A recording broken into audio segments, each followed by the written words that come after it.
We're back with NBA coverage, starting out with action on January the 14th with the first game of the night in the Cavs and Pacers.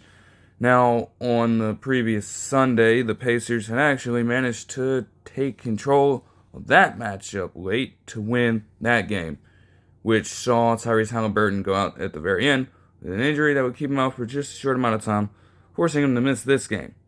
Despite all of that, the game was a relatively back and forth one. Donovan Mitchell had a very short run to get them a lead for most of the second quarter.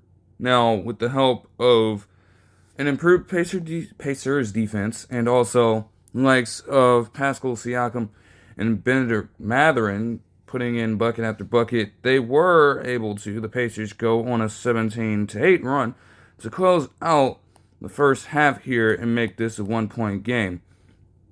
Watching from the third quarter on, you would see much more of this offensive streak from the Cavs at the very least. They were able to pretty much get their way here. Defensively, the Pacers would still make things tougher on the Cavs in that regard.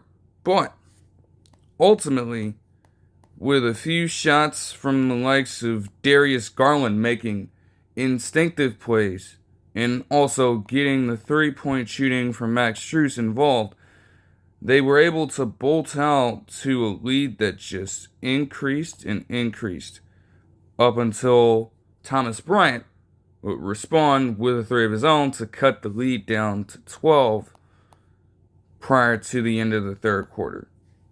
This would kind of teeter in between being a 10-point plus game and then a single-digit ball game.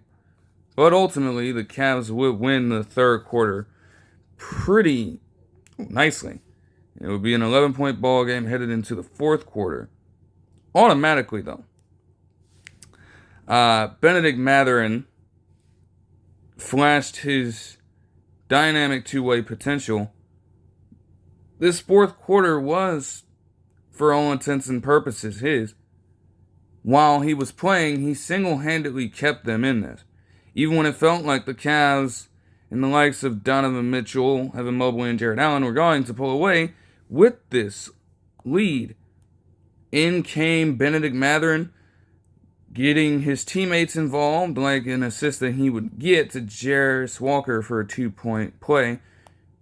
And then he would hit multiple threes at multiple points to ensure that they would remain apart or fully competitive in this one. However, the tension of the moment would force him out. He would get a 2-point play, and he was fouled, but I guess he was trying to make sure that the ref really understood his case. And he would be thrown out with a double technical foul immediately as he was ejected. By that point, they were down 120 to 111. And ultimately, with just a few more buckets from Donovan Mitchell, Evan Mobley, and also Jarrett Allen, getting an alley-oop from none other than Evan Mobley to quite possibly seal the deal, and that's exactly what would happen. The Pacers would try to make a couple of buckets, but ultimately, they would finish the game. Interestingly enough, I just see that Ray J. Dennis had back-to-back free throws. I did not, or I guess I kind of flew over my head that he was a part of this team still. Well, that's besides the point. Cavs would get this one 127 to 111. Darius Garland would have 24 points in this one and 7 assists, while Mobley would add 22 points and 13 boards. Jarrett Allen added 16 points and 9 rebounds, all defensive. This game was really about Donovan Mitchell, though, as he would have a pretty great outing with 35 points, 9 rebounds, and 3 assists on 12 of 23 shooting. We get some nice contributions off the bench as well. As far as the Pacers go, Pascal Siakam would have 23 points, 7 rebounds, and 4 assists. Andrew Nembhard would add 10 points and 9 assists, while TJ McConnell also added 10 points and 8 assists. Like I say, if Haliburton is out, you can rest assured knowing that when it comes to the facilitating game, Pacers are still set. That's why they've been one of the most consistent units in terms of assists per game over the past few seasons. And it's helped them make a mark in terms of overall history. They just need to string together a balance of having that offense and making sure that they don't make a lot of the errant decisions that do eventually lead to turnovers and easy possessions for other teams that eventually makes their defense just awful. Moving on to the next game of the night in the Nuggets and the Mavericks. And let's just put it like this. Nikola Jokic was still doing his thing out there. I mean, bro, like this play here where Nikola Jokic takes it upon himself to swing out a dime of a fucking pass to the wing, past Najee Marshall, past PJ Washington, past Klay Thompson for a 3-point shot was absolutely a sight to see. But from the very jump, it was clear that he was going to have some help. You see, this game was all about Jamal Murray to start out this game. It was all about what Jamal Murray was doing. I mean, the Nuggets offense started out on fire. Eventually, they bolted out to a 19-6 lead. And then that increased to 21-8. And it just kept going from there as multiple players were getting involved. But Jamal Murray was the head of the show. And simply put, every shot that he was putting up seemed like it had a pretty good chance of going in on the night. And despite the best efforts of the likes of Spencer Dinwiddie trying to respond, defensively the Mavericks had truly no answer. Even when they would go on and sub Nikola Jokic out of the game, because that's been a problem for the Nuggets. Obviously, we know about the infamous on-all splits when it comes to Jokic being a part of this team. Just think about it like this. The Nuggets would have a 36-21 lead as soon as both Jamal Murray and Nikola Jokic would be subbed out of the game.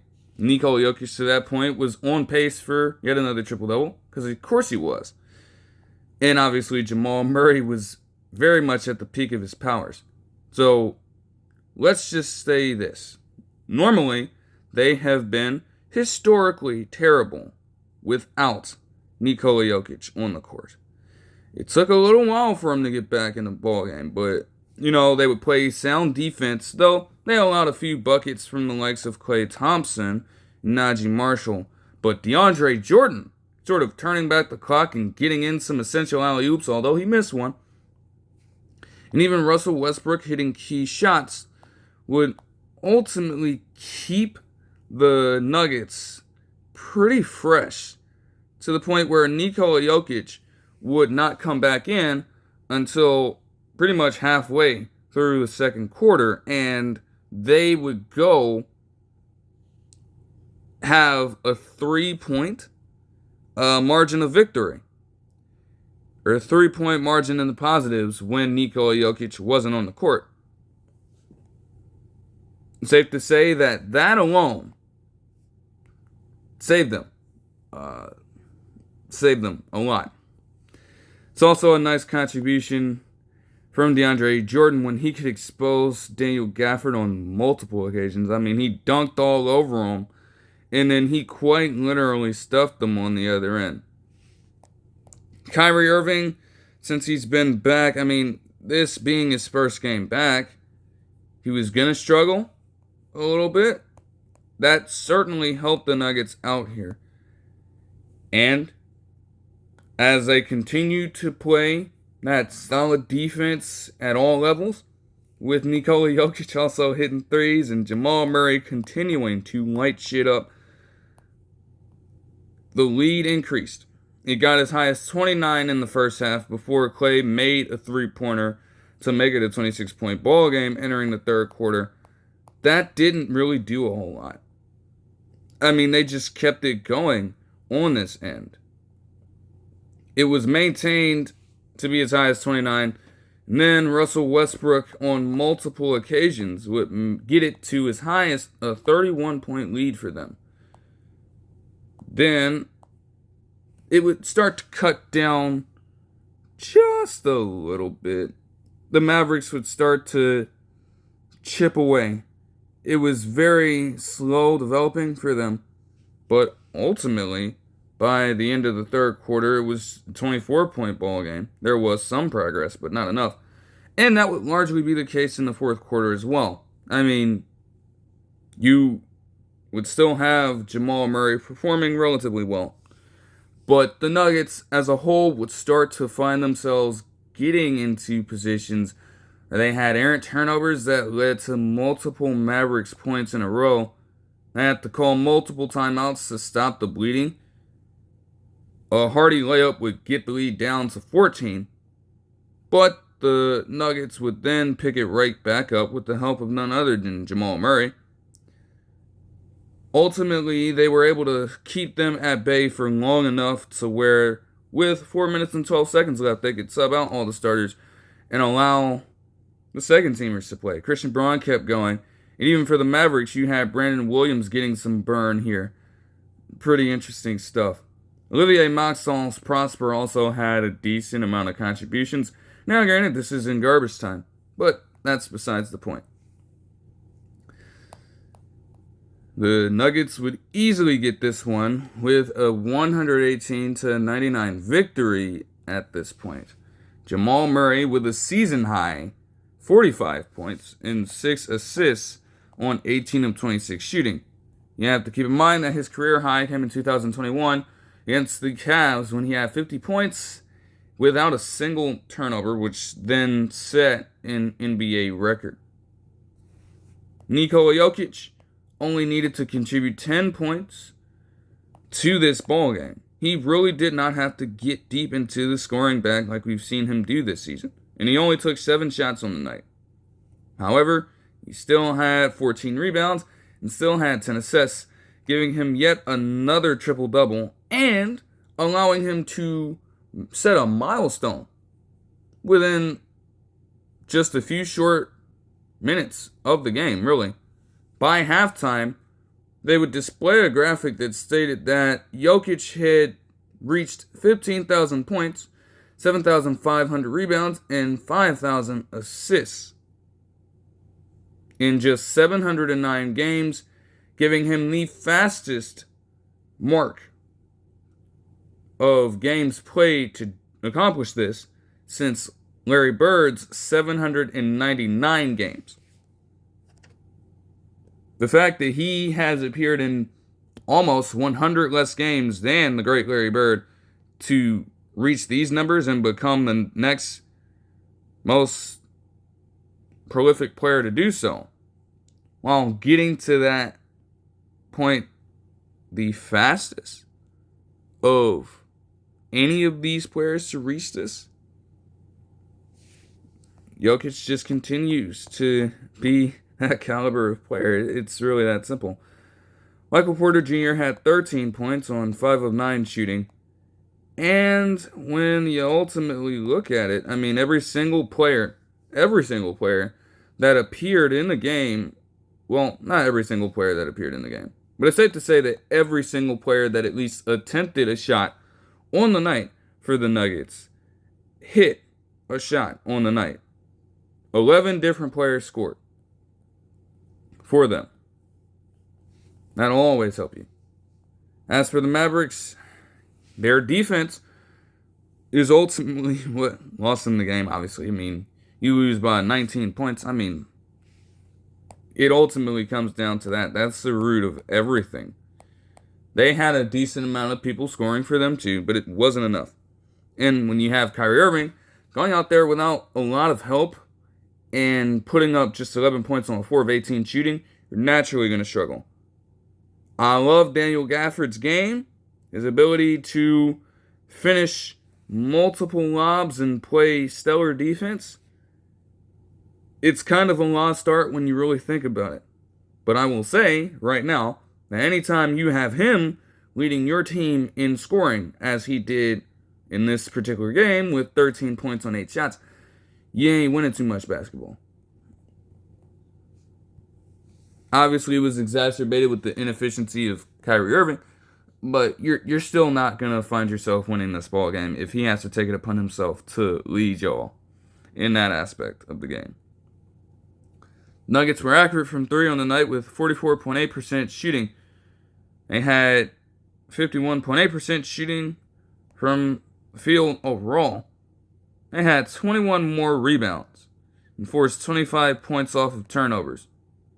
Though the Mavericks dominated in the paint, really didn't matter because they were able to stretch the floor and become an opportunistic defense whenever they needed to. I mean, multiple possessions had Russell Westbrook or another player for them getting a good rip on the ball and driving right down for an easy transition finish. As far as the other action goes for this night, let's move on to the Kings and Bucks game. Now the Bucks would get the victory here with a 130-115 win. Giannis got yet another triple-double in this one, with him getting 33 points, 13 assists, and 11 boards. Damian Lillard would have 24 points, 7 assists, and 5 rebounds in this one on 8 of 15 shooting. Brook Lopez would also add 21 points and 5 rebounds on 8 of 15 shooting. AJ Green fired up as many shots as he wanted to and made 4 threes to get 16 points off the bench, leading that unit. As for the Kings, Domantas Sabonis would have 16 points, 9 assists, and 10 boards on 6 of 9 shooting and making a couple threes.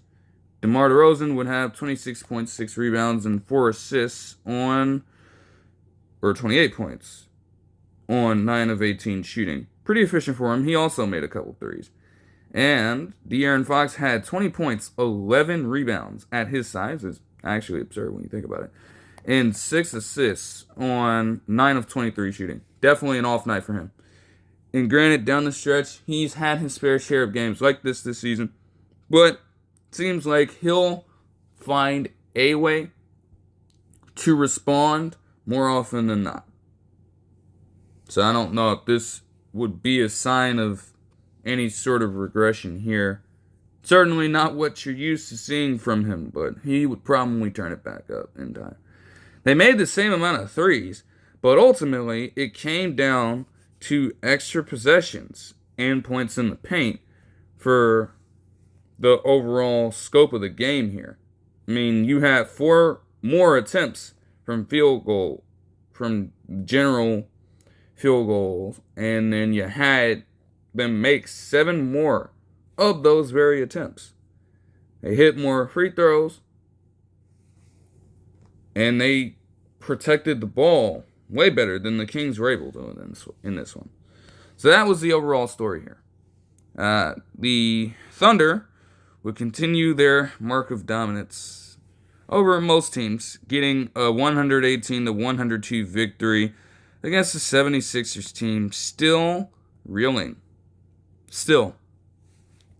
Cason Wallace would have 18 points, 5 rebounds, and 4 assists in a starting role on 7 of 10 shooting. Jalen Williams would add 24 points, 6 assists, 4 rebounds, and 3 steals on 8 of 15 shooting. And Shai Gilgeous-Alexander, of course, would have 32 points on 12 of 15 shooting to go along with 9 assists in this ballgame.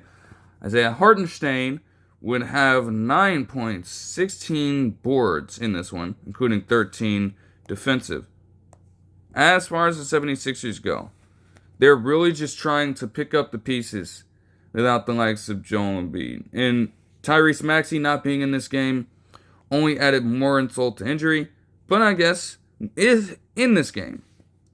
They found some key contributors here that could help them in the long run if injuries are going to continue to be a problem.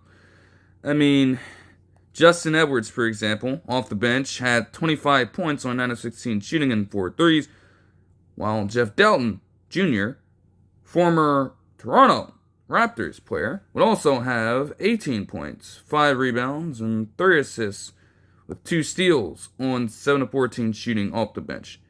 Yabusele still manages to be productive in his own role. He would have 17 points, 7 rebounds, and 4 assists in this ball game on 6 of 9 shooting while hitting 3 threes.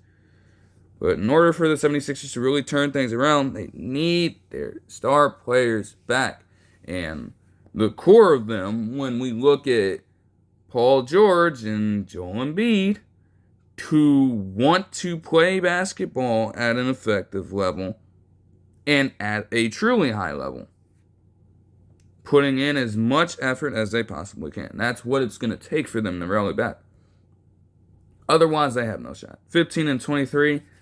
Yes, the Bulls are still very much in the play-in, and the 76ers are just behind this.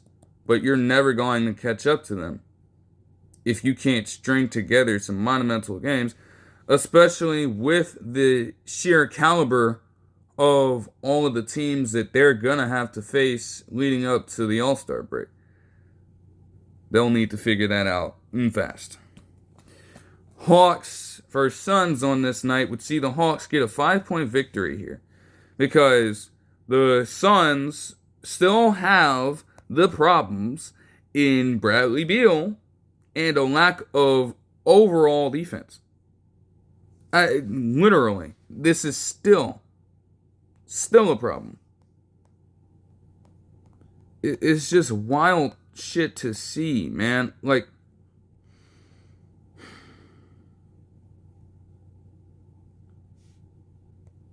Devin Booker, despite having 35 points on 12 of 23 shooting and 5 assists in this game, it doesn't result in victory. Kevin Durant, despite having 31 points and 8 rebounds with 6 assists, 2 steals, and 2 blocks in this ball game on 13 of 20 shooting, was all for naught.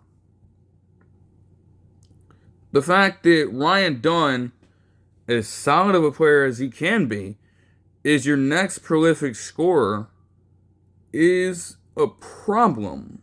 And it doesn't help that outside of Devin Booker overall, and even Grayson Allen, when it comes down to being a 5-point ball game, and you mean to tell me that Kevin Durant didn't make a single 3? We know Ryan Dunn can't shoot, but even he hits just 1. And Bradley Beal overall on the night hits just 1 shot while being wildly inefficient as a 6th man off the bench, just contributing 11 points on 9 shots. Missing 6 of them and also missing 2 free throws. Just the attention to detail for this team lacks badly. And it continues to sink them further and further down the Western Conference standings, to be completely honest with you. As far as the Hawks go, Trae Young had a pretty polarizing game, depending on how you want to look at it. I mean, he shot accurately from the 3-point line, hitting 50% of those, getting 6 to go. He had 43 points in this one. He had 5 assists in this one, allowing other people to become the facilitators for this squad. But it was ultimately the fact that he shot 13 of 31 from the field that might have really rubbed some people the wrong way. We'll say it like that. However, Onyeka Okongwu's contribution in this game cannot be denied whatsoever. We talk about a man who has consistently had to sit behind Clint Capella for the past few years. For some reason, despite him ascending to become a better player than Clint Capella in multiple facets. And it culminates in a game where, in 28 minutes off the bench, he would contribute 22 points and 21 rebounds on 9 of 14 shooting from the field, while also getting 4 free throws to go. Keep in mind that Clint Capella, for reference, 8 rebounds is pretty solid, but in 20 minutes, he put up just 3 points. Like, I don't know what it is with the Hawks. Like, I think they really believe that they still need to string Onyeka Okongwu along and have Clint Capella continue to bridge the gap. Like, I'm telling you, with every passing day, it seems to me like Onyeka Okongwu is asserting himself as more and more prepared for the starting job at center for this squad. I don't know what more it is that they need to see. Garrison Matthews would have 5 threes and 19 points off the bench in 27 minutes, while Vit Krejci would also add 15 points and 3 threes in a starting role. Just like that's crazy. A crazy thing to look at too. I'm not gonna lie. Like, what the hell? You have Dyson Daniels as a technically he's a shooting guard for this squad. But just think about this for a second. A starting lineup of Trae Young, Vit Krejci, Dyson Daniels, Rizal, and Clint Capella. I really would like to know who was playing power forward for them, honestly.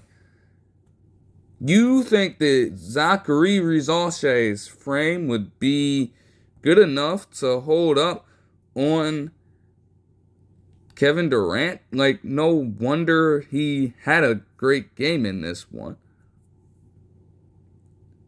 You had Vit Krejci, it's small forward, against Ryan Dawn. I guess from a size standpoint, Krejci is a 6'8" player. Don't get me wrong, but he has been a point guard for a majority of his career.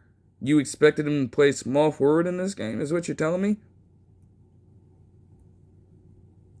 And I mean, Trae Young at point guard matches up well with Tyus Jones. But something tells me, too, that on some possessions, he was probably playing off ball a ton. I mean, that would explain him just having 5 assists in this one and deferring to other players at different points of time here. That's just the only way I can envision this.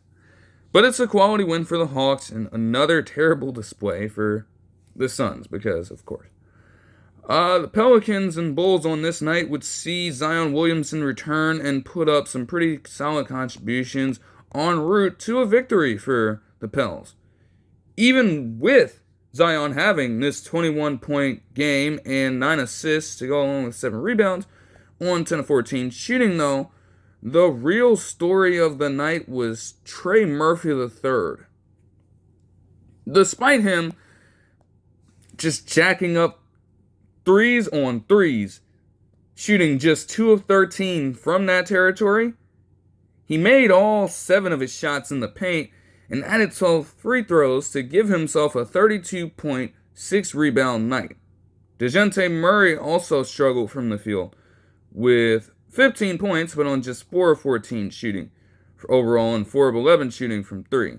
He did have 7 assists, though, and that was really the game plan that led the Pelicans to victory, to be honest. I mean, even if different players were struggling, they shot horribly from 3, but they kept the ball flowing around. They got different people involved, and also their players were able to get aggressive, forcing the Chicago Bulls defenders into unfavorable situations where they fouled. And I mean, they had 14 more attempts from the free throw line. They made 21 out of 26.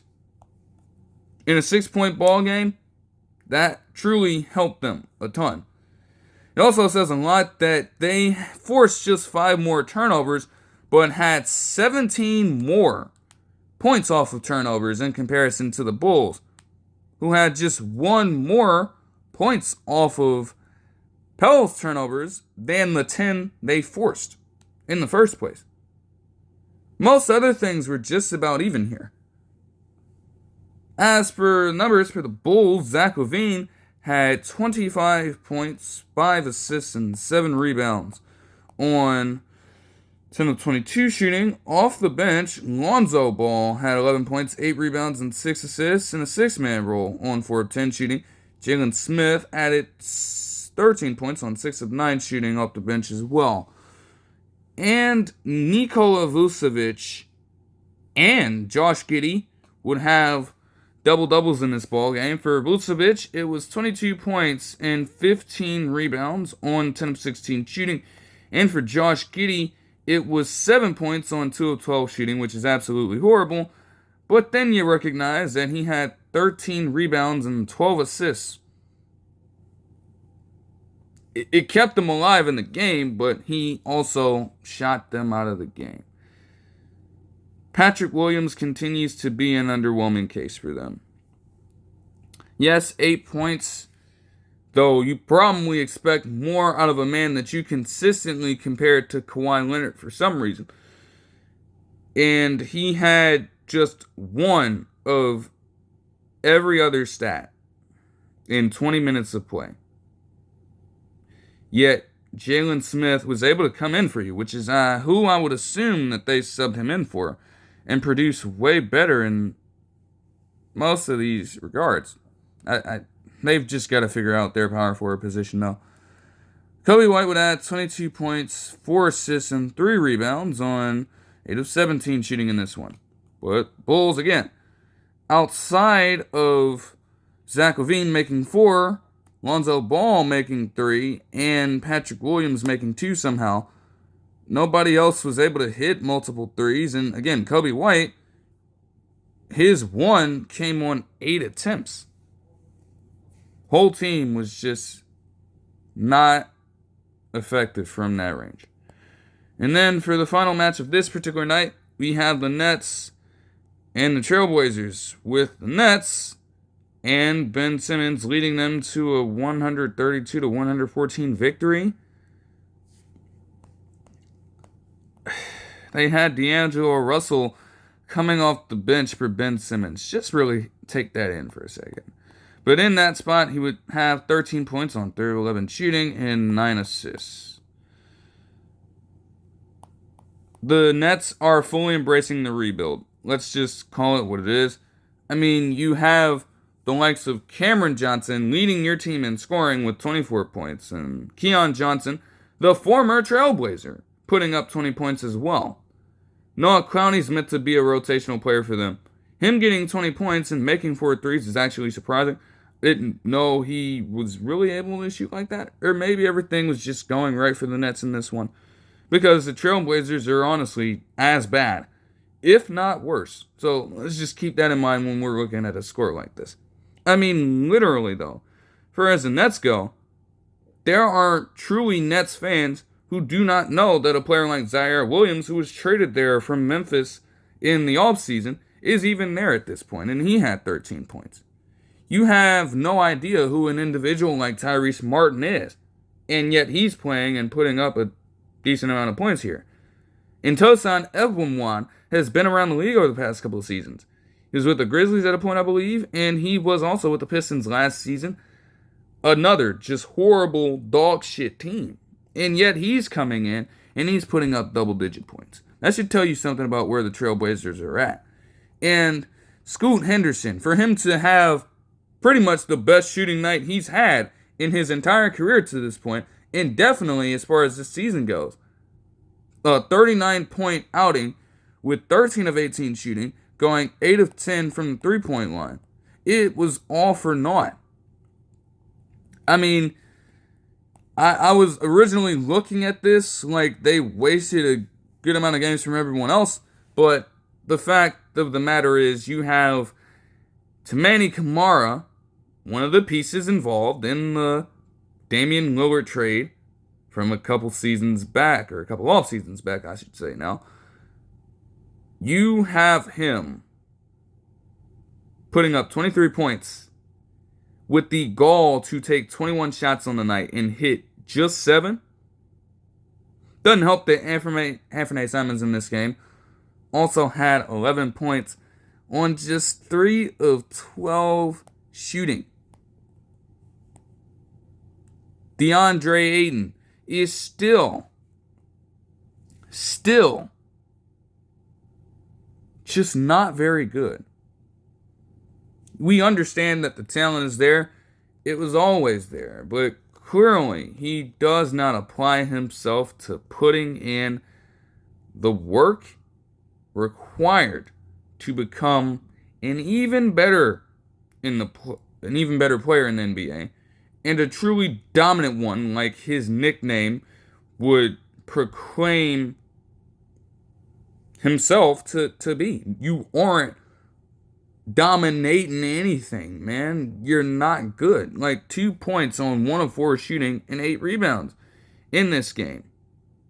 Meanwhile, Donovan Clingan, in less time, though he's not known to score, obviously, manages to double your production in points and manages to grab 14 more rebounds, also trying to get his teammates involved and being a respectable presence on the defensive end, getting 3 stocks, with DeAndre Ayton not putting up even a single block or steal in this one. It's just pitiful, man. Like, that's coming from a rookie. And he could come into this situation on a trash team and think that he's automatically the shit, because this is a man in Clingan who won the national championship at UConn last season. He could come in there like this. And yet, as a rookie, manages to put in more time and effort than a person getting paid all of that fucking money. You don't even deserve a max contract if you're going to play like you don't. You just don't. But I guess, again, I can't necessarily say that something like this softened him, because in reality, he was that player with the Suns. And that's what got Monty Williams so pissed off about him. He wouldn't do any of this at all at any point beforehand. So why would anyone really expect him now, with a max contract and with all that money secured, to now want to start playing with more effort and working harder in the gym and in general training to become even better? Why would anybody expect that now? Just something to think about there. In every key metric, the Nets had the advantage. They made more threes. They were more efficient at the free throw line. They made more field goals more effectively. They had more rebounds. They turned the ball over less. They had more points off of turnovers. They got out in transition and beat them mercilessly in it. And they truly banged them down low in the paint, having a 16 or an advantage of 16 in that category as well. Now on to the Wednesday action, but I suppose it makes more sense to go over the news that broke earlier in that day, as it would be detailed by Shams Charania that the Suns would take it upon themselves to trade for Hornets center Nick Richards and a second rounder, and they would send away forward Josh Okogie and 3 second rounders to the Charlotte Hornets. Now, to quickly review what this looks like for both sides, I think it's a matter of them trying to find a short-term solution, to be completely honest with you, and hoping that it can have some long-term benefits for them. I mean, when you really look at it, Nurkic is... How can I put this? Nurkic is trying to be a sort of Jokic, if you will. Granted, they were teammates for just a sliver of time. He's trying to be that, and it absolutely doesn't work. He's not even remotely as efficient, and he is quite literally, at times over the past few games, leading up to him eventually being taken out of the rotation entirely, an offensive liability. Doesn't help that defensively, he's always been a cone on that end. Anybody can get right past him or just bully him in the paint, like Jokic, ironically enough. You'd think that with his frame, he'd be able to offer more resistance, and he does not. Ultimately, he's been out of the rotation in multiple games over this stretch leading up to this particular week.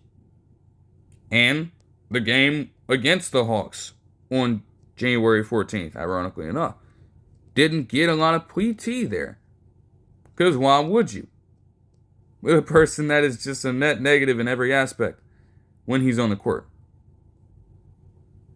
And you'd figure that if he's going to do that, at least he would try to involve these teammates. He's bad at playmaking. He can't truly facilitate. Meanwhile, you look at a player like Nick Richards, and the numbers don't really jump out at you, but he's having one of his better seasons in overall scoring. He's been a consistent rebounder, and he is also averaging his highest amount of assists per game. With that being said, his specialty is defense. And you're not going to expect him to command the ball offensively like a Nurkic would try to on multiple possessions. But what he will do is have a solid impact defensively. He's been a 0.2 defensive box plus minus player for them this season. And granted, that's just, due to the fact that the Hornets are so bad, naturally those numbers are going to be low for any person who's a part of that team. But he's had that impact, and the Suns are just hoping that they can get that defensively as well. As far as Josh Okogie goes, he's had a similar impact defensively, but I believe that they may just be viewing him as damaged goods at this point. He's never been a consistent scorer for them either, and in terms of assists, he's having one of his worst seasons in this regard. Turnovers are about the same, and rebounding is about the same. I guess they just feel as though it was time to move on, and seeing as you don't have, as far as the different rules and regulations behind the second apron and the salary in the NBA, as they stand right now, you don't really have a lot of players on that team that you can involve in a trade that are desirable enough for another team to want to take on and give you something back in return. Josh Okogie was probably one of the only players that they could move on from this season as well.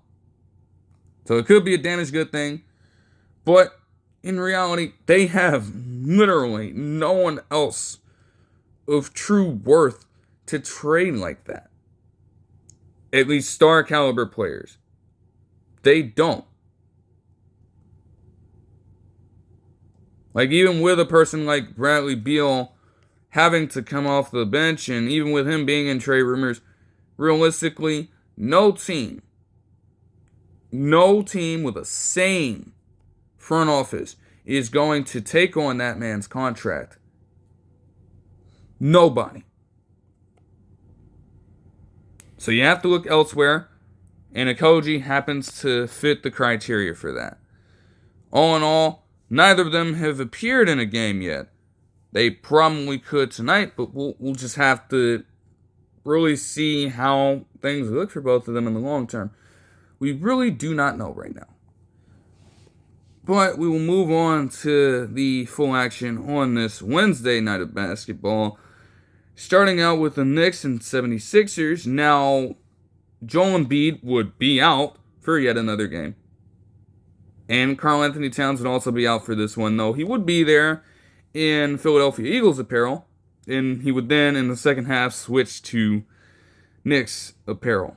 That caught the attention of a lot of different people. I guess they were feeling a way about it. It's like, okay, it's well documented that he's from the area. So naturally, he's going to want to support those guys.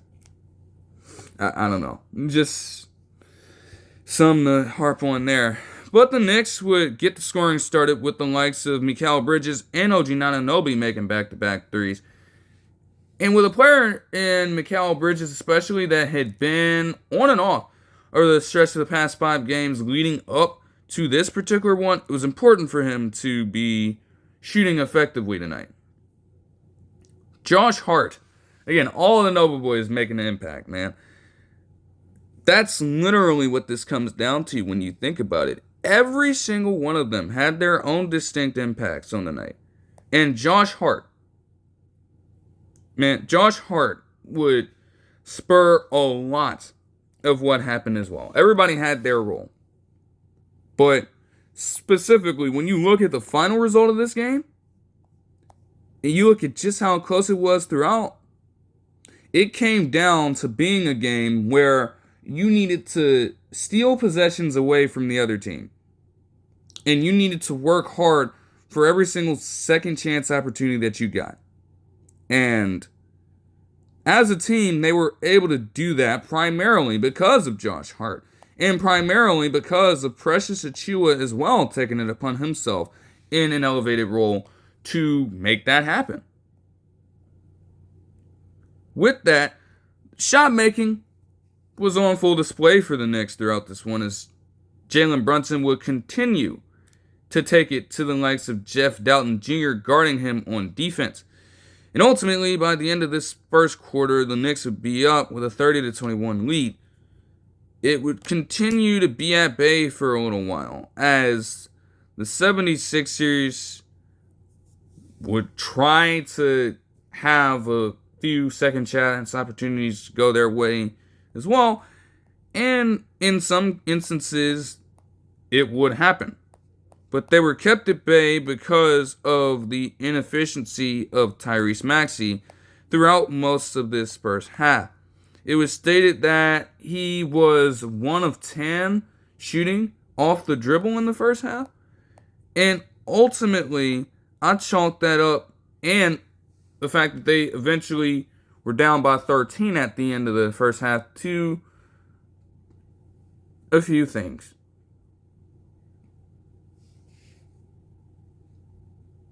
You know, they are trying, literally, just trying out there. And yet, nothing really works when you're not able to truly get other impact players involved.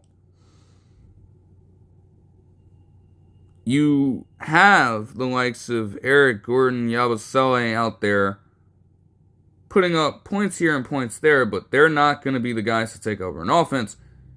And Kelly Oubre Jr. was also ineffective. Naturally, more attention was going to be drawn on Tyrese Maxey for this one.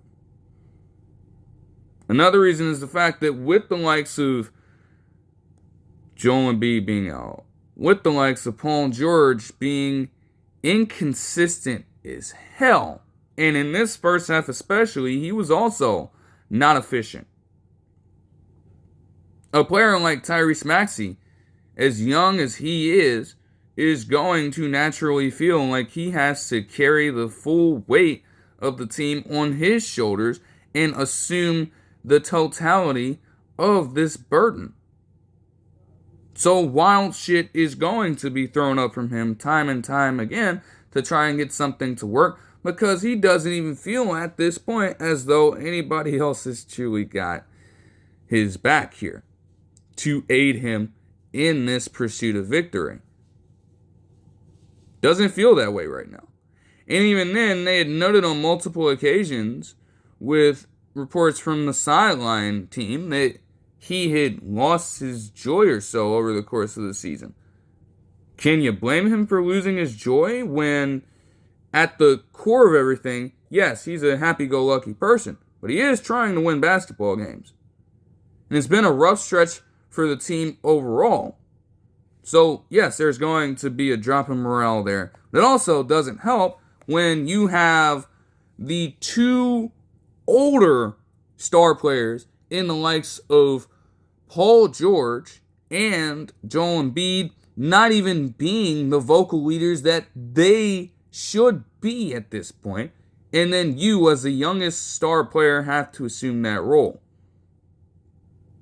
and keep everybody in line as they continue to not appear in practices, as they continue to not show up for basketball games, both literally and figuratively, in the sense that when all three of them have been healthy, it has mostly been Maxey taking on that role. Embiid's had a few good games.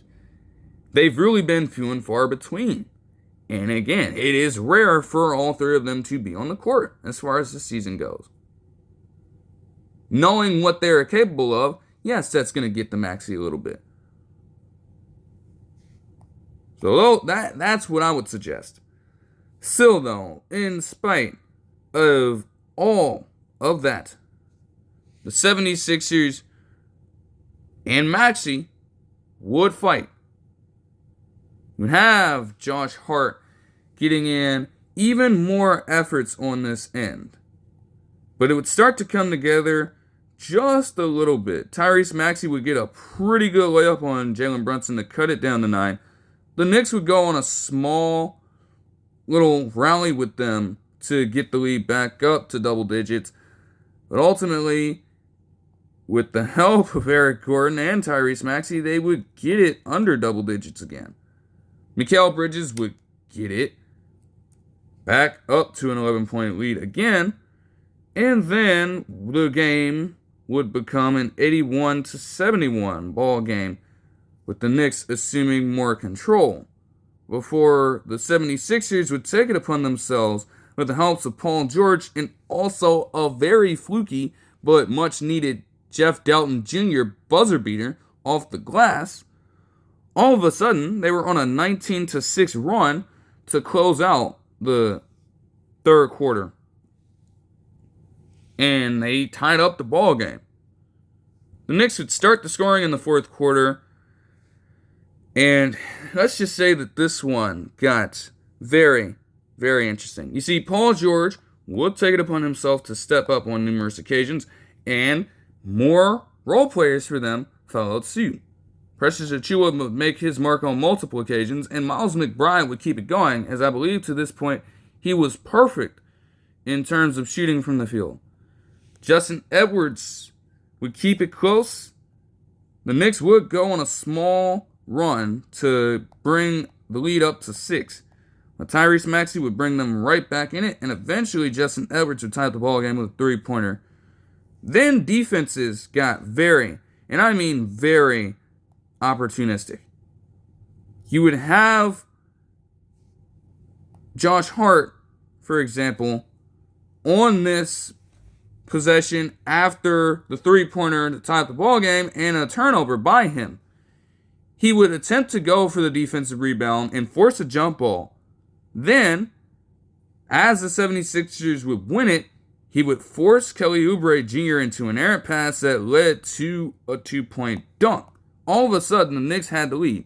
Once again, he would get in the face of Tyrese Maxey and disrupt his ability to get off a pass, stealing yet another pass, and leading another possession that ended in points. This time, a three-pointer by Okogie Anunoby, on which he assisted.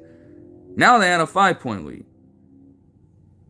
Josh Hart would get himself in a spot where he turned the ball over and then foul, allowing Tyrese Maxey to get a 3-point play with him getting an and-one on Okogie Anunoby. Knicks would get yet another clutch shot from Jalen Brunson, and then Tyrese Maxey would get yet another couple of free throws. Tyrese Maxey would then take it upon himself. Despite getting blocked a little earlier on, he would take it upon himself to get right in the face of Jalen Brunson as he snuck behind him and got a steal on him to buy the 76ers at least a chance to get just one more possession to tie up this ballgame. Then, out of nowhere, game on the line, Tyrese Maxey takes it upon himself to make the game-tying layup, which would eventually send the game into overtime. No one could have expected that with the core players from both squads being out. But again, that is a testament to what the 76ers, or at least trying to do in this ballgame. So I can respect that from this standpoint. With that being said, despite their best efforts, they would offer a little resistance on the offensive end, but ultimately, when it came to the defense, it was non-existent. I kid you not. In the 5-minute overtime period, the Knicks made all 5 of their general shots from the field and all 5 of their free throw attempts to give them the slight 6-point edge to help them escape in this one, as Josh Hart again continued to elevate his play. Literally, this sequence in the last minute would see him get the defensive rebound, get it out to Precious Achiuwa, and ultimately that would result in a dunk for OG Anunoby. They get the possession after the timeout. He steals the ball from Yabusele, gets a spin move in, gets a flashy fucking pass in after all of that, and it's a lob to none other than Mikal Bridges to finish off the goddamn game. Literally. Just a great game all around to watch, quite honestly. And what more can I say about Josh Hart in this one? He's never going to wow you with his scoring, but he's going to be efficient inside the 2-point line. We know that much. Still, his 10-point, 12 rebound, 12 defensive rebound, my fault, but 10-point, 12 assists, 17 rebound, in 4 steal ball game would be the 11th such triple-double he's had in his career. All 11 of them being with New York, and the 5th one of this very season on 4 of 9 shooting. Jalen Brunson would add 38 points for his efforts on 14 of 22 shooting. Mikal Bridges would have 23 points, 5 threes, and 9 of 19 shooting overall. And off the bench even, you have Miles McBride, as I mentioned, stepping in, hitting 3 threes, making 4 or 5 shots from the field. As far as the 76ers go, Tyrese Maxey would have an incredible second half. He would end the game with 33 points. 13 of 32 shooting isn't the best, but again, he cleaned up most of that in the second half. So we'll take that into account. Paul George had 26 points and 3 threes on 9 of 20 shooting to go along with 6 assists. Eric Gordon would have 14 points in a starting role. Kelly Oubre Jr. would have 16 points and 10 rebounds on 7 of 11 shooting. And again, also, Justin Edwards had 10 points, Yabusele had 9, and Dalton Jr. had 7. Moving on to the next game from this night between the Warriors and the Timberwolves. Obviously, both of them were fighting for standing in the Western Conference. And we know that the Timberwolves have at least managed to, over a stretch of time, fight back. But within that same period of time, the Warriors had crumbled going into this ball game. They had dropped 17 of the last 24 ball games after being 12-3 to start out the season, and it made them the first team to have a 12-3 or better start and then drop below 500 later on in the season in NBA history. Definitely not a class you want to create just out of the blue in this new year. Now, let's just say that earlier on, you would see the 12-3 side, the 12-3 Warriors. You would see that. I'm not going to lie to you. They had a 13-point unanswered run to open up the ball game, with Stephen Curry hitting multiple threes, as he would continue to do so for the rest of the first quarter. And the team was overall shooting well, facilitating the ball around to confuse the defense and getting quality shots at every turn, around to a point where they would have a 34-10 lead near the end of the first quarter before they managed to get another bucket in. From that very point on,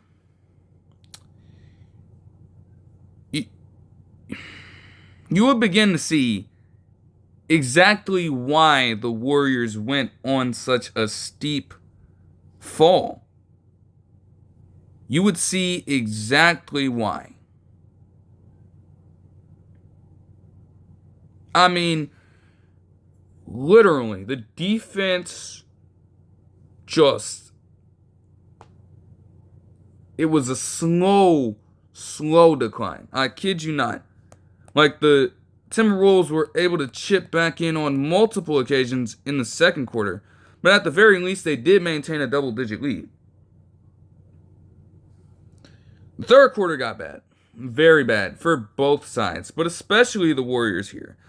A quarter in which they are so prolific in winning was prolonged with a lackadaisical effort on that end. They were late on rotations, allowing open threes that, credit to the Timberwolves, they did make.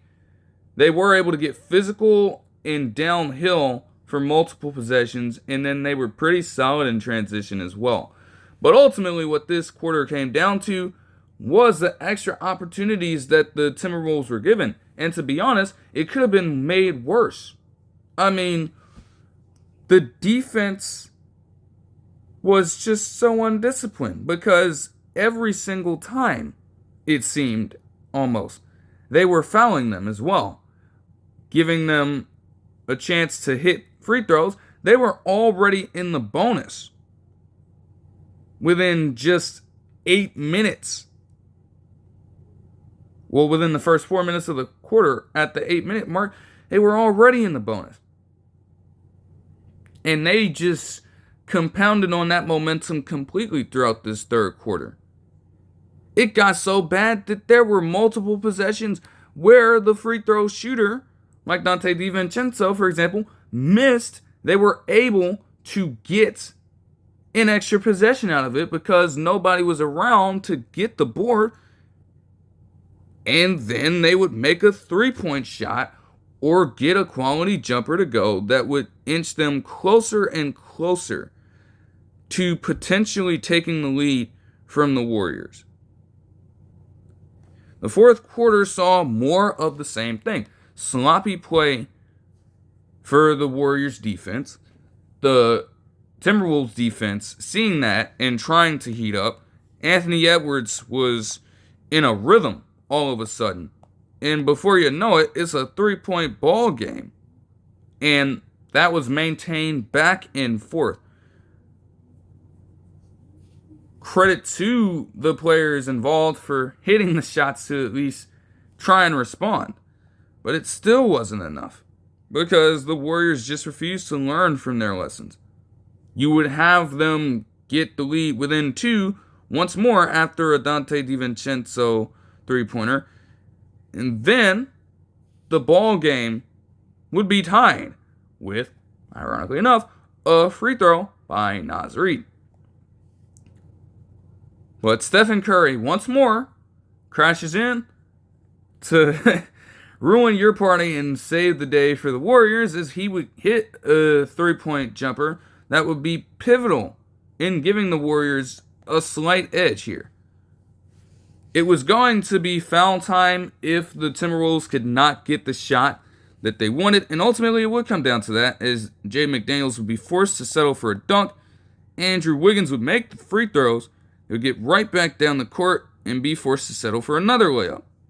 More foul time as Gary Payton would go to the line this time, and he would hit the first, but missed the second in one of the more dramatic moments. Luckily, Wiggins was able to get out in space and get the offensive rebound as a slight measure of revenge for what the Timberwolves were doing to them and for what the Timberwolves did to him back in the day.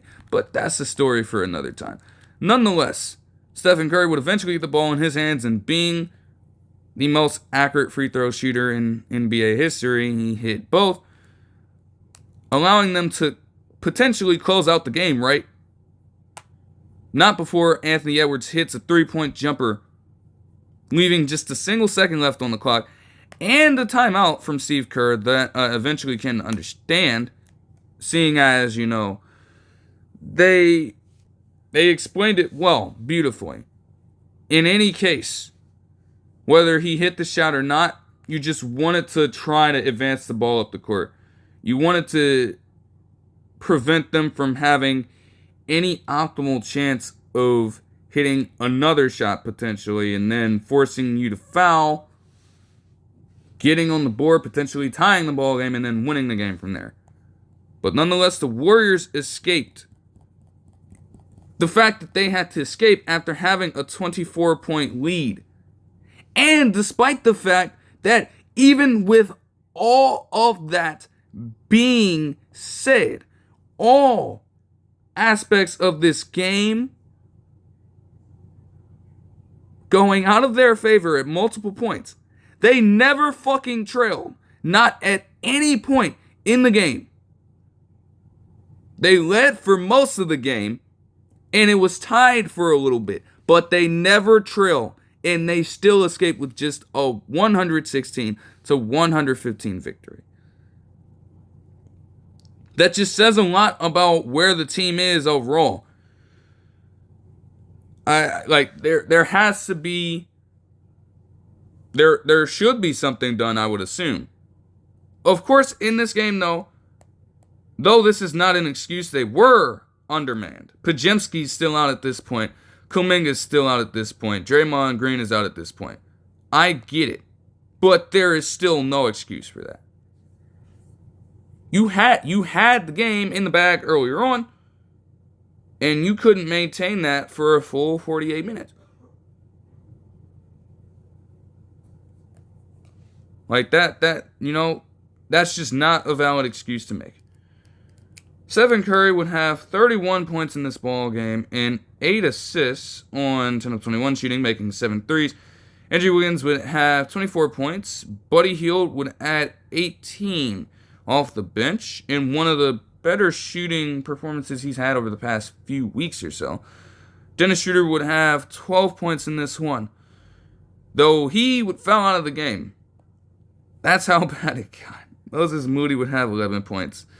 And Gary Payton II would have 7.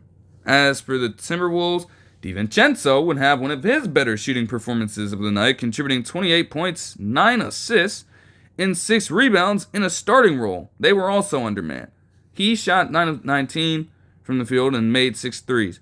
Anthony Edwards, the most prolific three-point shooter in terms of makes this season, would have 4 on the night to go along with 28 overall points. Julius Randle would have 17 points and 6 boards.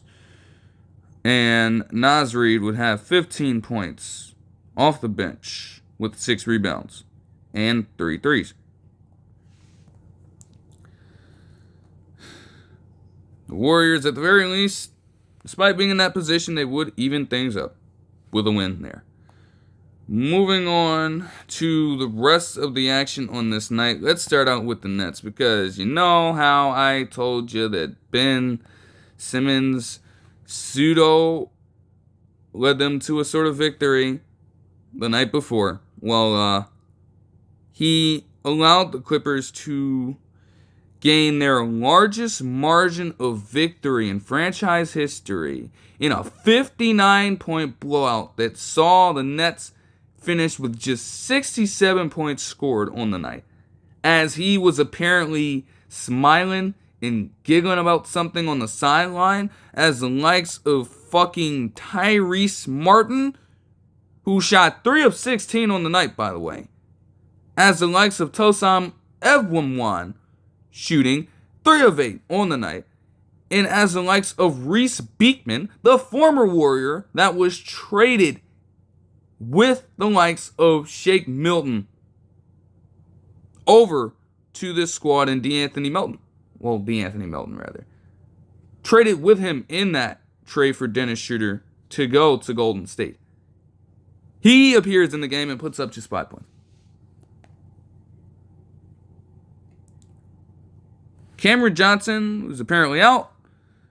Nick Claxton was in and didn't even play remotely well, shooting 1 of 7 from the field for 2 points.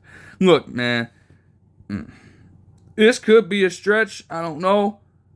But Ben Simmons has got some damn nerve to be smiling on the sidelines. The fuck are you smiling about? How can you possibly have a laughing mood about this situation? You put them in this situation in the first fucking place, with you literally not showing up and doing anything of note to keep them alive for playoff contention when you got there in the first place. Sitting out for multiple seasons at a time, then you get in, you still don't produce enough. And now they're just dropping games left and right to now have to enter a full-scale rebuild. Then you get in it and you're still playing like absolute garbage for the contract that they gave you. You're robbing the team. To where if you're not on the court and other core players like Cameron Thomas, who is still dealing with injury, I believe, at this point, they're going to be in trouble. And you know it, and you're going to have a giggle about that as you do what you have always done, by the way. Sit on the sidelines, probably dripped out in something, rather than getting on the fucking court and playing high caliber basketball on both sides of the ball that we know he was capable of doing for once upon a time. But honestly, a similar situation to DeAndre Ayton, where we understood that at a point, he wasn't really enthused with working on the deficiencies in his game to become even better than that of what he was for his first couple seasons or so. Now we have this present day version of him doing that. It is horrible. It's a horrible look. Meanwhile, the Clippers were at pretty much full strength. It's great to see that they decided to start Norman Powell alongside Kawhi Leonard at this point. And they have James Harden obviously running the show as a point guard. His 21 points and 11 assists to go along with 6 rebounds on the night would actually push him much further into surpassing Dominique Wilkins on the all-time scoring list, which, spoiler alert, he would do the very next game.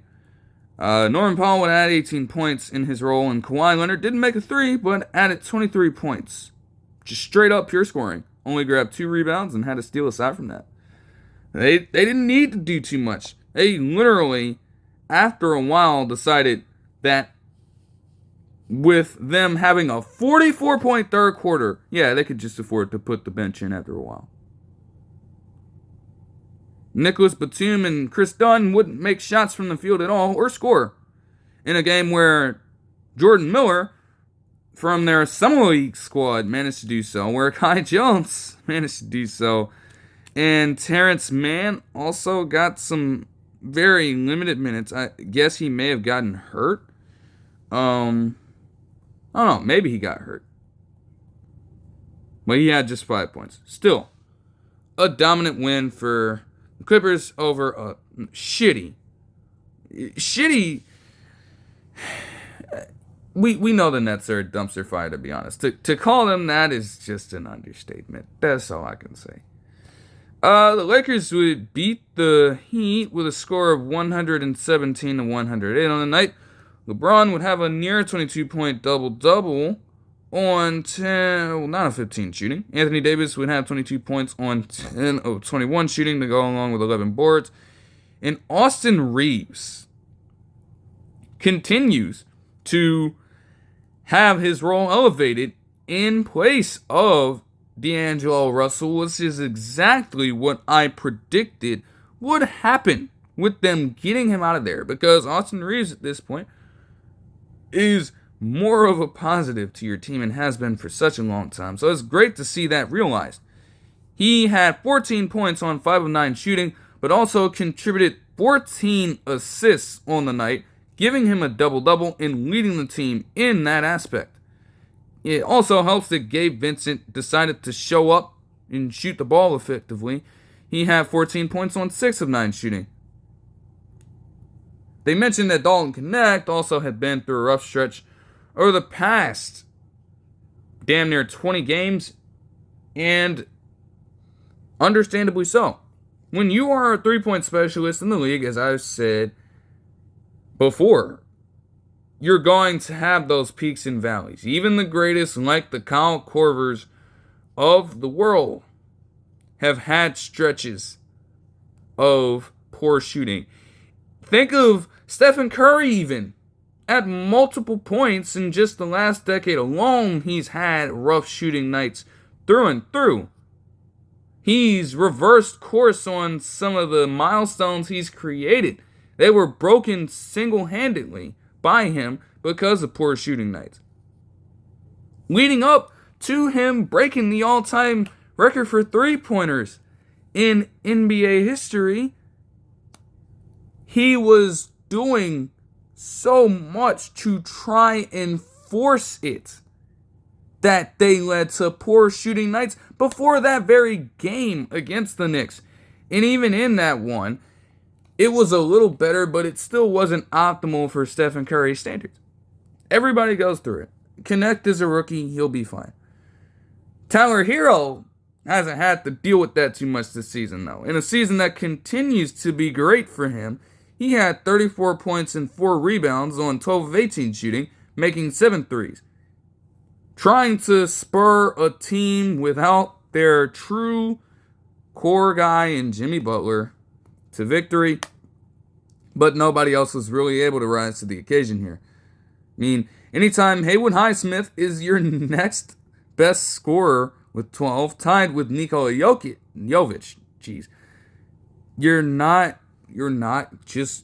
it just won't happen. You ain't winning the game. I don't know how many times I gotta say that. Like, it's not gonna happen. You know it. Moving on to the Rockets-Nuggets game on this Wednesday night of action, you would have Jalen Green put up a pretty solid game. He would have 34 points on 10 of 16 shooting and 6 of 10 from 3. One of the more efficient games I've seen him have this season alone. Coming from a player that is wildly inefficient most of the time. The inefficient player here was Schengen. Despite having 20 points and 9 rebounds to go along with 8 assists, the fact that he needed 21 shots to get 20 points is pretty interesting to me. Fred VanVleet had 16 points, tied with Cameron Whitmore also adding that off the bench as he grabbed 9 rebounds, while Fred VanVleet added 8 assists. Amen Thompson has continued to be a quality player for them in place of Jabari Smith Jr. His two-way efforts have been very much realized. Now, he's not going to be a guy that blows you away with his shooting. He didn't even attempt the three-point shot in this game. But he gets in the paint, gets physical with even the best defenders out there, and grabs the boards on the glass to ensure extra possessions for them. And that will become very much useful in their next matchup. Spoiler alert. As far as the Nuggets go, no Jokic, so naturally they would struggle a little bit. Good shooting nights from Christian Braun and Jamal Murray, but just not enough with a person who I believe after this particular night would move to second in the Kia NBA MVP ladder. When he's just not there at all, there aren't really too many situations where you can find yourself replacing that caliber of production. So, that's to be expected, I suppose. Moving on to the Magic and the Bucks. The Bucks would just continue to have their way with the Magic. It feels like they just own the Magic at this point. I mean, Giannis would have a 26-point double-double with 11 assists on 11 of 15 shooting. Damian Lillard would hit all 3 of his threes in a 30-point outing. And you had Chris Middleton even coming off the bench, contributing 14 points with a smooth 5 of 8 shooting. Bobby Portis needed just 6 shots to get to 14 points as well.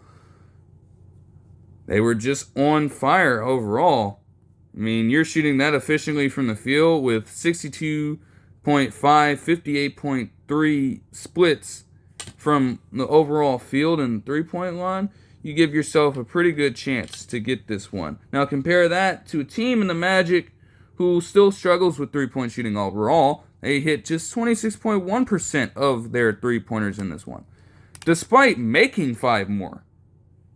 You needed 46 shots to hit 12 of them, and they lost the game by 29. Think about that.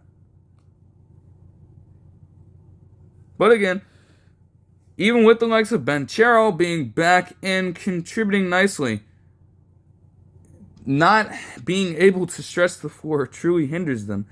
It doesn't help that they don't have either of the Wagner brothers either to contribute offensively to at least help them keep up, like they did in their last matchup in December.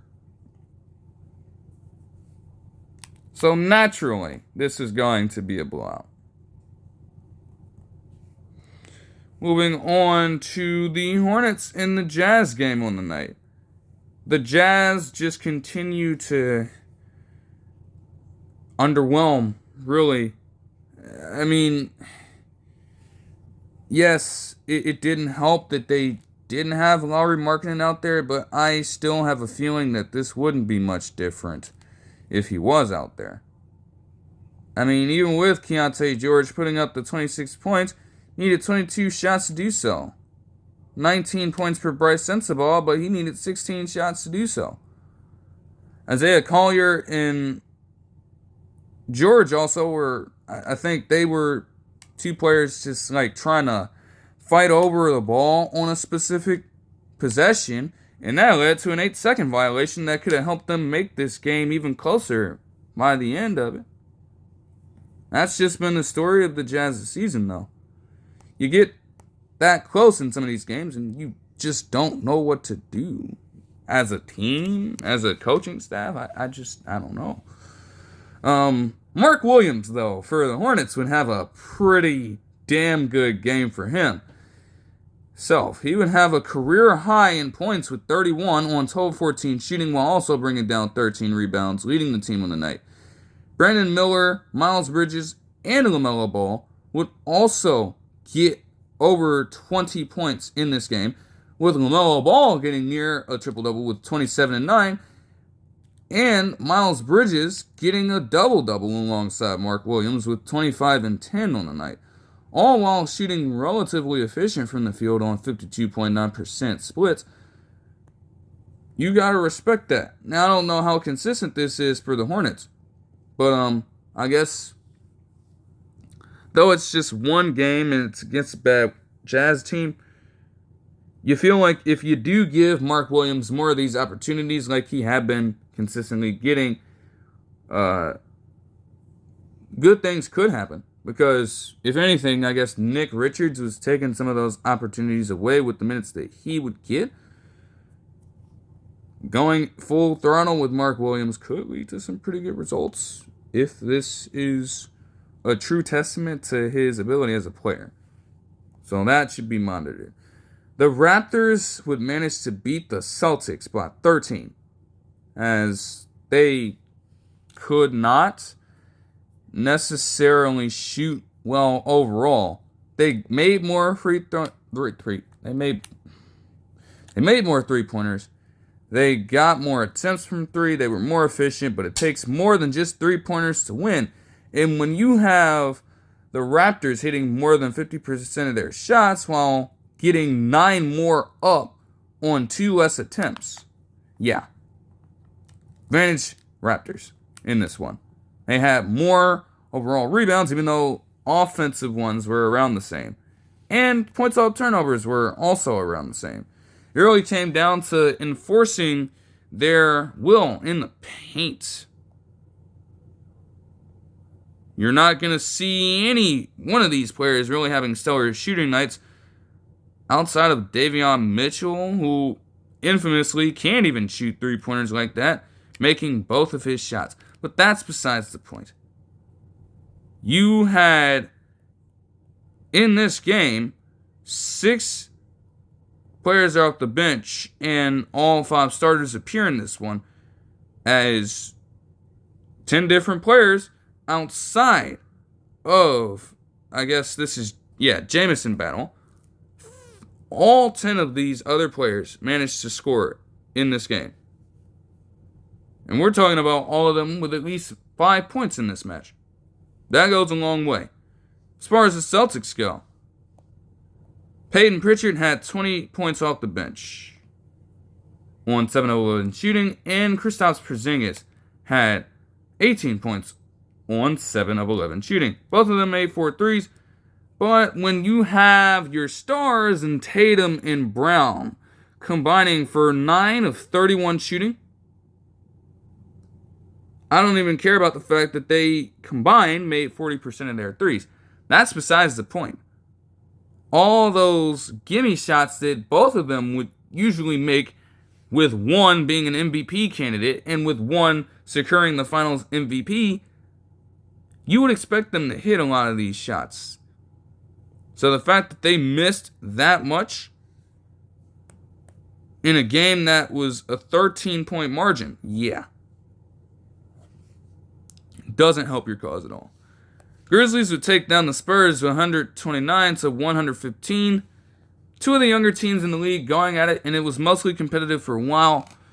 But the Grizzlies obviously had the upper edge here. I mean, Desmond Bane and Jamal Murray would have 21 points in this one, with Murray contributing 12 assists on 9 of 13 shooting.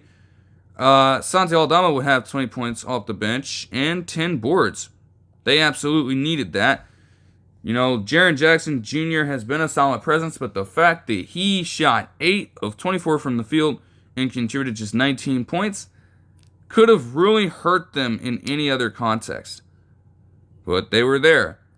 And overall, it helped that most of their players, not all of their players, most of their players were willing to go at Spurs big man in Victor Wembanyama. Despite him having 8 blocks in one half, and nearly getting to a triple-double with blocks in the game. They did win some of those matchups. Edey was able to dunk on him. They were able to get some shots on him. And even Ja Morant, in a play that didn't count, managed to posterize him. That aggressiveness would come through for them more often than not. And that ultimately made the difference here. Anytime Stephon Castle for the Spurs is leading you in points scored with 26, it's great to see the young lad getting to that point. It should not be that way. As good as Victor Wembanyama is, his 5 of 19 shooting with 13 points also tremendously hurt them. Just empty possession after empty possession. In a game like this, where every shot counts, you don't want that. You just don't. Simply put, Grizzlies had advantages in most respectable categories. I mean, more offensive rebounds per extra possessions, more points off turnovers, more points in transition, and 20 more points in the paint. So through and through, clean sweep, good victory for the Grizzlies.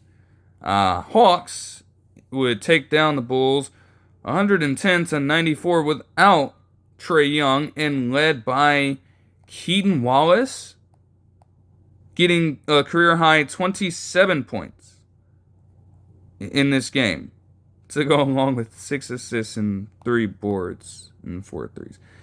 Daquan Plowden was also at 19 points off the bench. I'm pretty sure the Bulls were playing their starters too. The fact that Trae Young isn't even in this ball game, and you mean to tell me you can get beaten by the likes of Keaton Wallace and Daquan Plowden?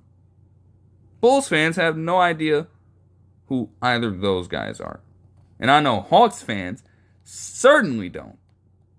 Even the most hardcore Hawks fans have no idea who the fuck that is. But I can tell you what, I guess they were chanting both of their names after the game. Bulls are just pitiful. If you can lose to a team like that by 16 points, you're mid. You're mid. Literally.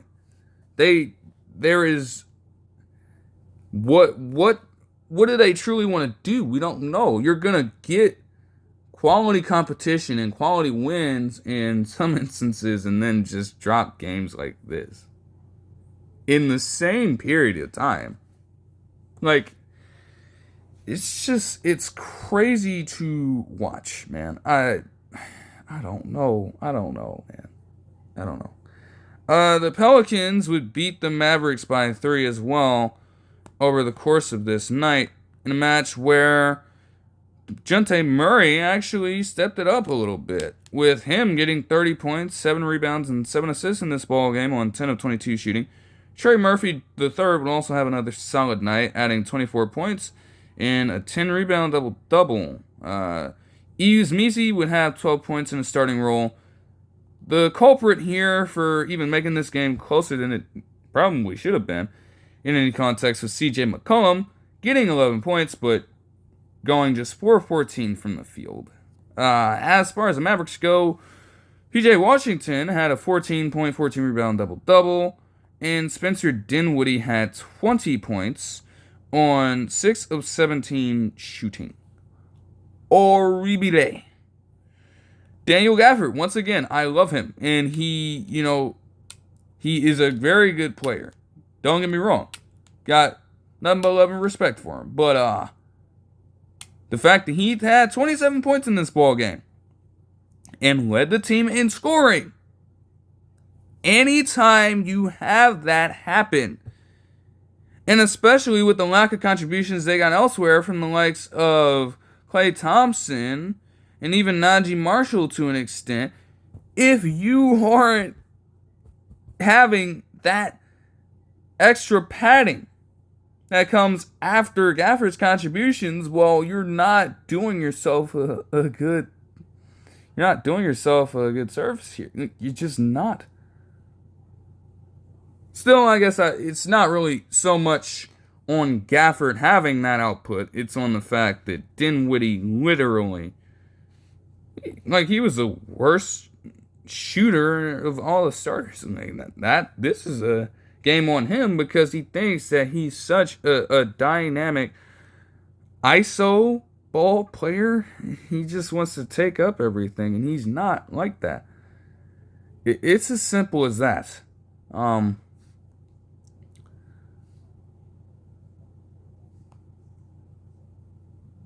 Oh yeah, I would have noted this, but I guess it slipped past my mind for a second.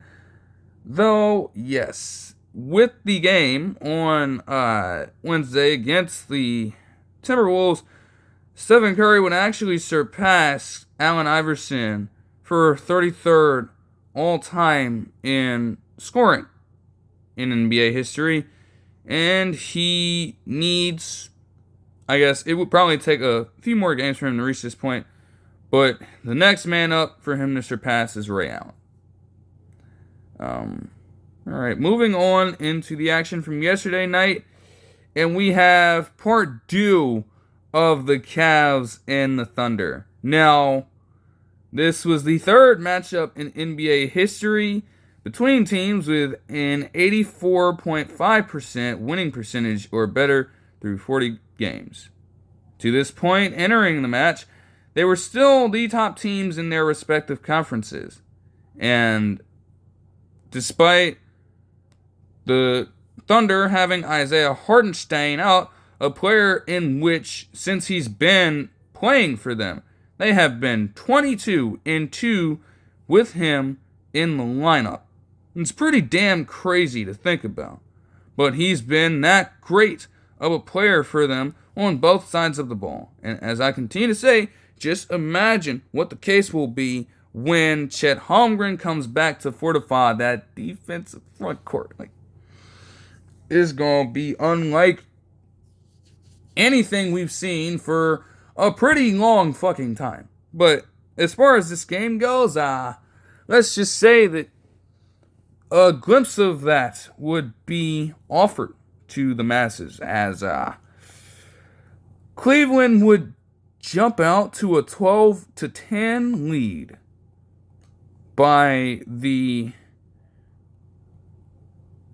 I guess, around the midway mark of the first quarter.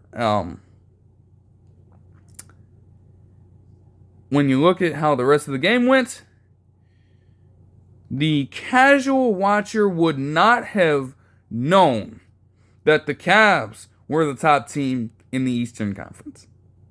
They would not have known that this was a match between teams with damn good records in the NBA. They wouldn't have known it. Because you want to know what the Thunder were able to do since that point? From that halfway mark of the first quarter to the end of the third, they went on a 109-69 overall run. And ironically enough, to add even more insult to injury here, in just a sheer coincidence, they ended off the first quarter on a 22-2 run. From that point, they owned Cleveland. They owned them badly. Okay, they crumbled offensively because the Thunder defense ramped up tremendously and made it difficult for any of the players to have a true impact. Just when they thought that they had an effective pass to go, there goes a player in the likes of, say, Lou Dort, or even the Arkansas Jalen Williams, and Santa Clara Jalen Williams, getting their mitts in there, getting the ball out, getting out in transition, and getting easy possession after easy possession. The Cavs were late on rotations all around, and I mean absolutely everybody for the Thunder would be hitting their shots. They had the most random individuals come in and make fucking plays. I don't know who the fuck this Carlson dude thought he was. Brandon Carlson. Who the fuck even was that? Alright, this man steps into the game and hits multiple threes. He finishes with 11 points on the night on 4 of 8 shooting from the field off the bench. Like, what the hell? What the fuck is going on here? And as it continued to progress, everybody was losing their minds. Kenny Atkinson got a tech early on. Luckily for him, he didn't get ejected. But honestly, being out there and watching your team go out like this, despite trying to call timeouts at effective times to stop the bleeding, and it just wouldn't stop, the Cavs would have a concurrent run that began in the second quarter, and they still ended up losing that because they could not get enough stops defensively on the likes of Shai Gilgeous-Alexander, doing pretty much everything he wanted to them, besides hitting multiple threes, though he got one to go. Like, he was able to get out in transition and dunk it over Darius Garland.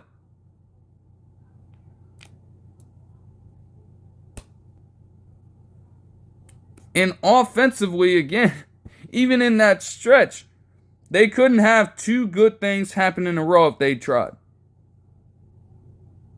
Every single instance of them getting a shot up and getting a good look was met with them allowing one on the other end and then having an untimely turnover derail the small amount of momentum they had.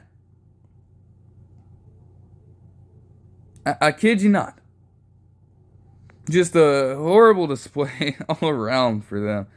You even had Alex Caruso getting in for a while, hitting all of his shots and dunking it over people too.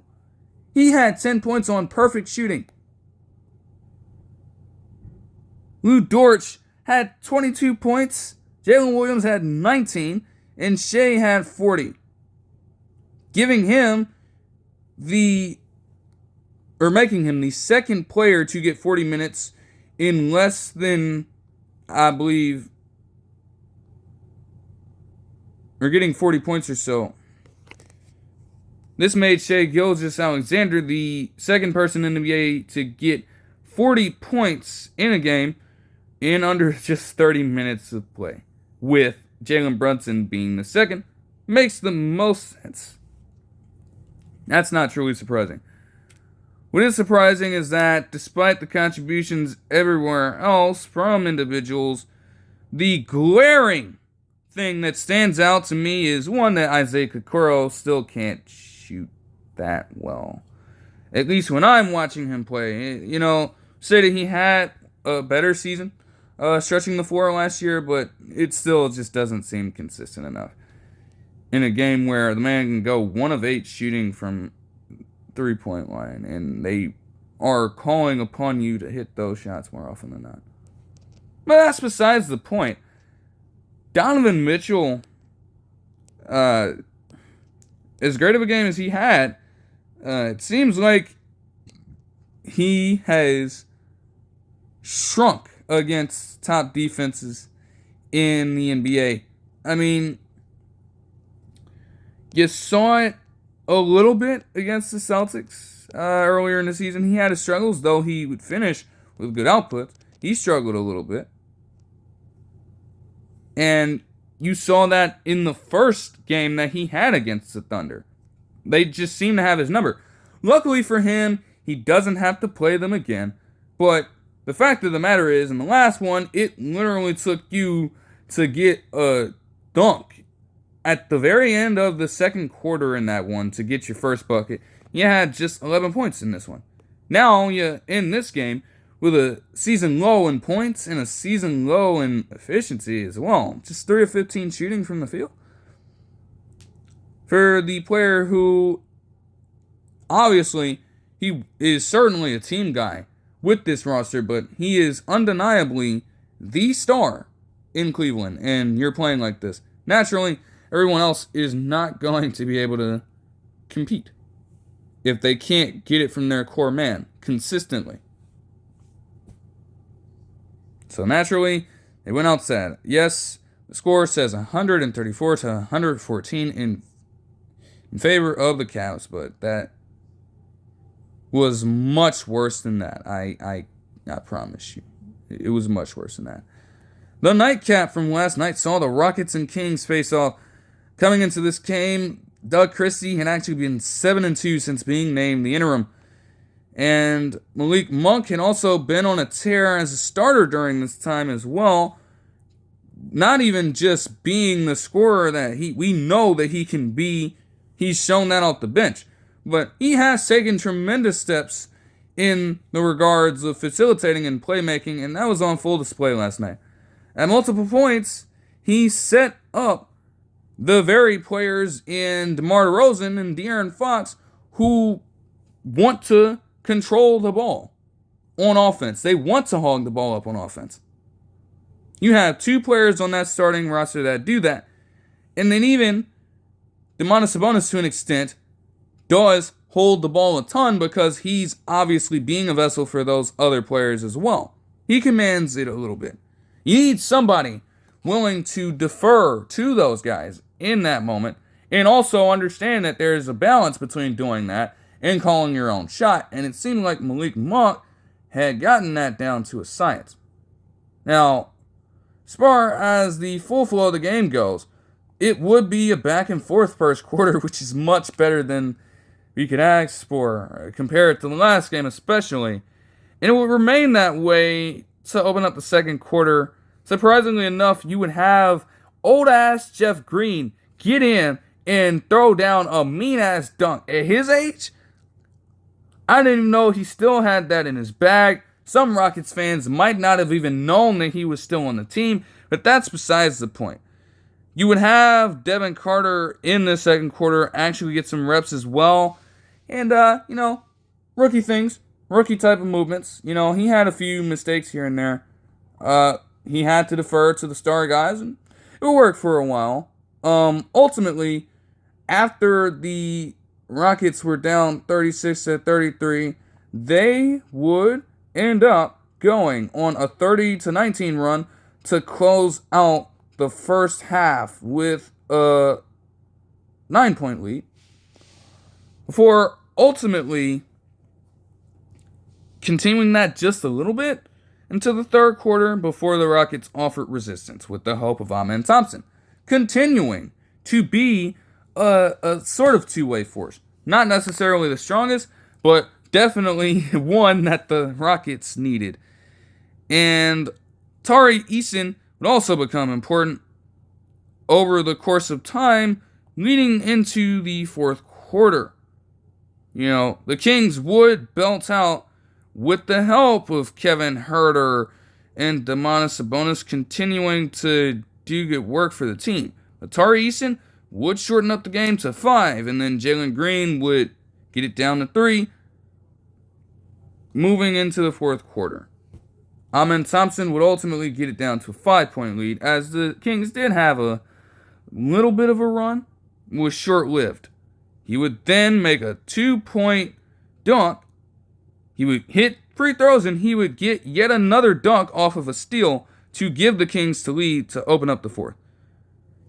DeMar DeRozan would also do his trademark things, getting tough-ass mid-range shots over the likes of Cameron Whitmore, over the likes of Alperen Sengun to go. They certainly needed that from him in this fourth quarter because the Rockets, they weren't going away. Amen Thompson was going nowhere. Tari Eason was hitting pretty timely jumpers as well. They were going to have to go all out for this victory. And ultimately, it would get down to clutch time.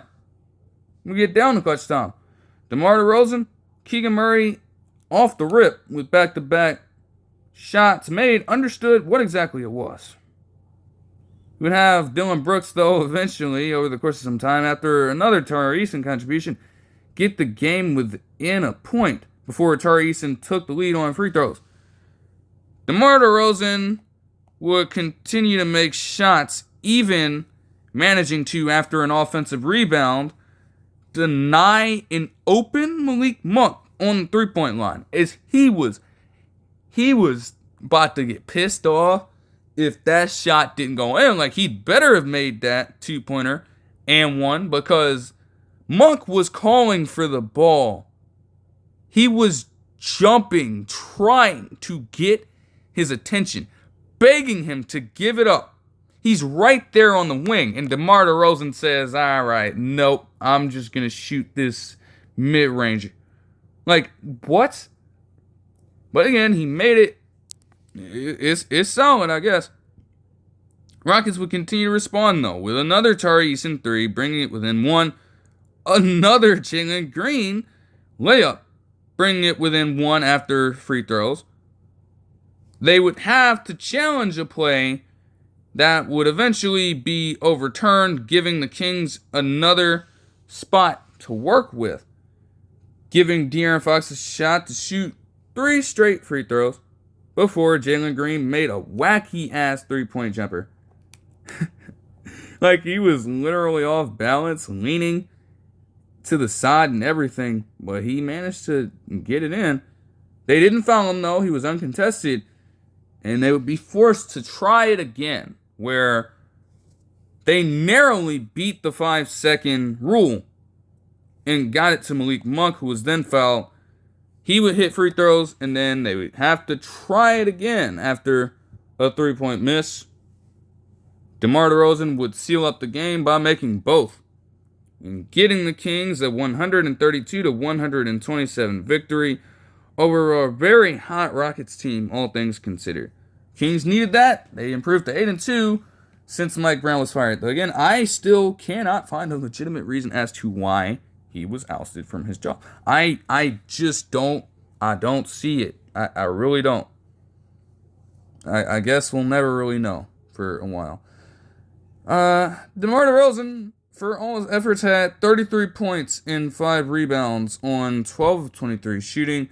Malik Monk had 26 points and 9 assists on 10 of 19 shooting. Domantas Sabonis would foul out of the game over this time, guarding Sengun, but had 20 points, 14 rebounds, and 7 assists, including a double-double in the first half on 8 of 13 shooting. De'Aaron Fox, though, again, another rough night for him. But you can get those other players to step up in his place. It's honestly a good look. 19 points on 6 of 17 shooting is not optimal for him, but again, it's fine. Keegan Murray had 18 points and an 11-point double-double as well on 7 of 10 shooting. As for the Rockets, Amen Thompson had 20 points and a 10-rebound double-double. Similar to Alperen Sengun having 21 and 10, with them both shooting relatively well from the field. Tari Eason added 16 points on 6 of 10 shooting off the bench, and Jalen Green would have 28 points on 10 of 20 shooting. Horrible stretch for him in the first half, but he did pick it up when he absolutely needed to. I know he would have wanted to hit the three to at least tie up the ball game, but hey, it was another great game all around. It was a shorter overall slate. It was a shorter overall slate in the NBA. So to get around to the other action, you would have the Clippers take down the Trailblazers 118-89.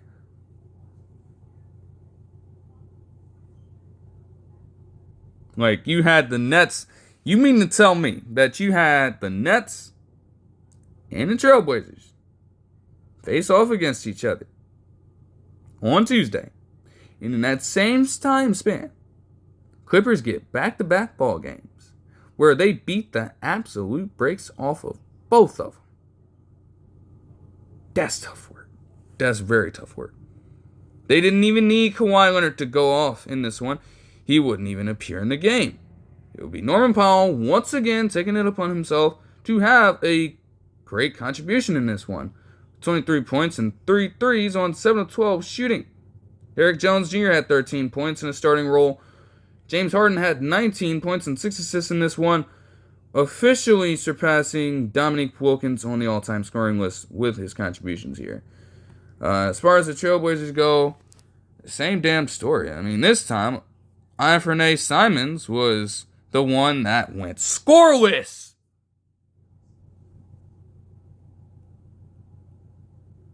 In 30 minutes of play, he didn't make a single shot out of 9 from the field.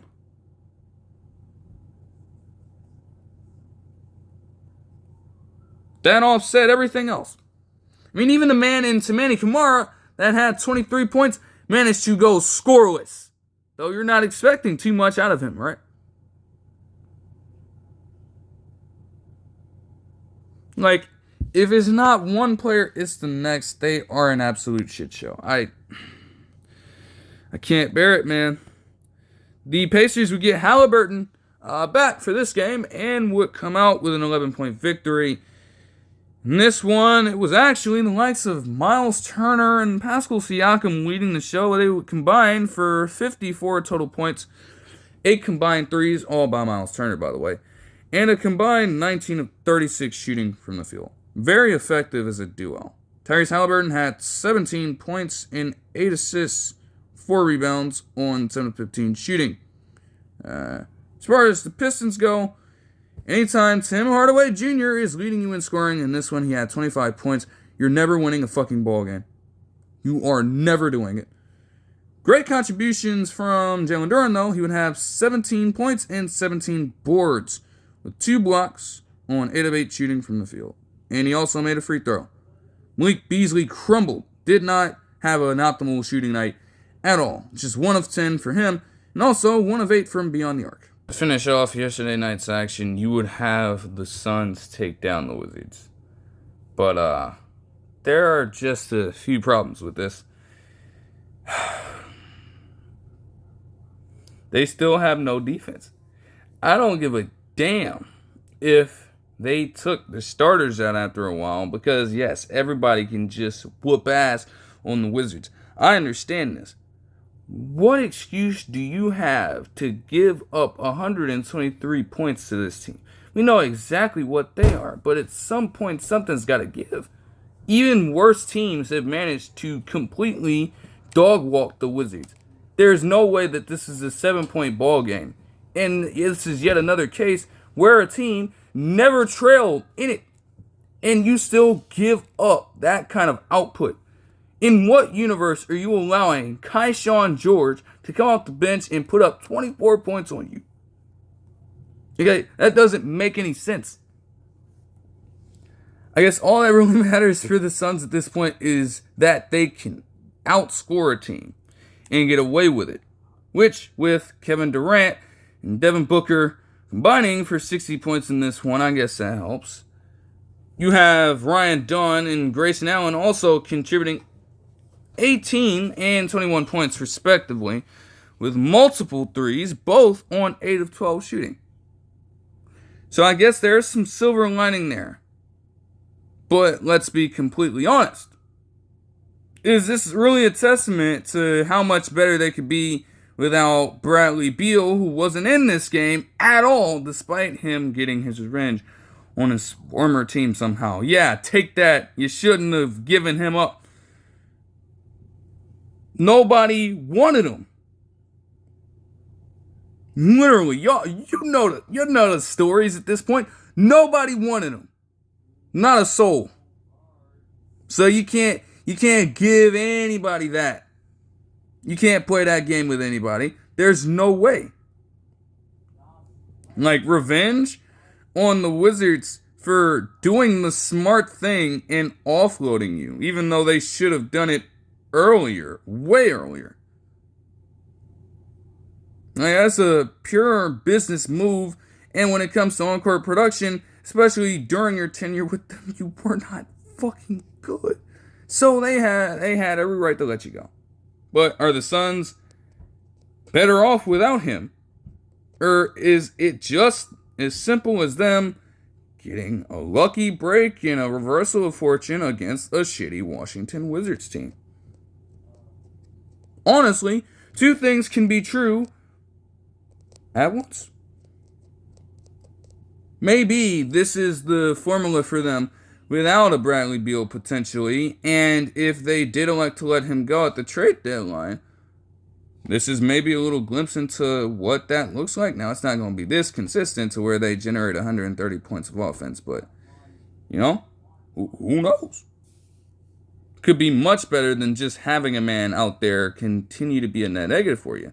Or again, it could simply be just having another high-scoring output against a trash team that consistently allows high-scoring outputs. But that'll do it for this one. I hope you guys enjoyed the video, and I'll see you guys in the next one. Peace.